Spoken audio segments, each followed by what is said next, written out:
ہر پل Jio drama موڑا بن چکا ہے بہت ہی زیادہ انٹرسٹنگ۔ اسکندر جو ہوتا ہے وہ گھر میں پھر سے جو ہے وہ جھگڑا اسٹارٹ کر دیتا ہے اور وہ اپنے والد کو کہتا ہے کہ آپ میرا بزنس الگ کر دیں۔ اس پر اس کا والد جو ہوتا ہے وہ کہتا ہے کیا تم بچوں جیسی حرکتیں کر رہے ہو اور تمہیں جتنے تمہارے پیسے چاہیے ہوتے ہیں اتنے تمہارے اکاؤنٹ میں ہر مہینے کے مہینے ٹرانسفر کر دیے جاتے ہیں، اور اگر تمہیں زیادہ چاہیے تو مجھے بتاؤ تو میں تمہاری پاکٹ منی جو ہے وہ بڑھا دوں گا، لیکن ایسے تو نہیں نا، تم کمپنی کے اکاؤنٹس میں سے پیسے تو نہیں نکلوا سکتے ہیں، وہ بھی مہینے کے مہینے لاکھوں کے لاکھوں پیسے جاتے ہیں، اگر کہ اتنے پیسے جاتے کہاں ہیں؟ اس پر جو ہوتا ہے اسکندر وہ کہتا ہے کہ یہ میرے اپنے پیسے ہیں اور میں اپنے پیسے کے لے نہیں سکتا۔ اس پر اس کے والد جو ہوتے ہیں وہ کہتے ہیں بیٹا تم لے سکتے ہو پر ایسے تو نہیں نا، تم کوئی وجہ تو بتانی پڑے گی نا تمہیں۔ اس پر اسکندر جو ہوتا ہے وہ کہتا ہے کہ میں اپنے پیسے آپ لوگوں سے بھیک مانگوں یہ نہیں میں کر سکتا، اسی وجہ سے آپ لوگ جو ہے وہ میرا حصہ الگ کر دیں، اور ویسے بھی یہ کمپنی جو ہے وہ میں نے اپنی محنت سے اسٹارٹ کی ہے اور میں نے اپنی محنت سے اس کو یہاں تک پہنچایا ہے، تو اسی وجہ سے یہ کمپنی تو میرے نام ہی ہونی چاہیے۔ اس پر جو ہوتا ہے اس کا والد بہت زیادہ حیران ہو جاتا ہے۔ اس پر حمزہ جو ہوتا ہے وہ کہتا ہے اسکندر تم کیا بول رہے ہو، ہم دونوں کی کمپنی ہے اور کیا ہو گیا،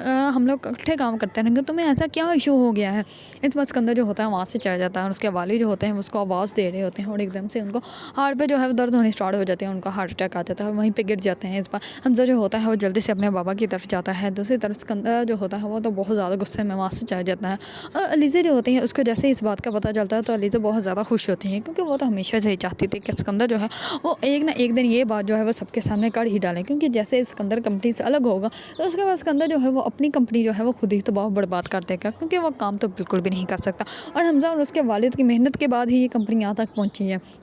جیسے ہی اسکندر جو ہے وہ اپنی کمپنی خود سے کام کرنا اسٹارٹ کرے گا اس کے بعد وہ اس نے کام کرنا ہی نہیں ہے، وہ صرف عیاشیوں میں اپنے پیسے اڑائے گا اور ایک نہ ایک دن وہ تباہ و برباد ہو جائے گا۔ اگر آپ لوگوں کو ڈرامہ موہرا پسند ہے اور اس کے بارے میں نیو اپڈیٹ جاننا چاہتے ہیں تو میرے چینل کو لائک کمنٹ اینڈ سبسکرائب کرنا مت بھولیے گا۔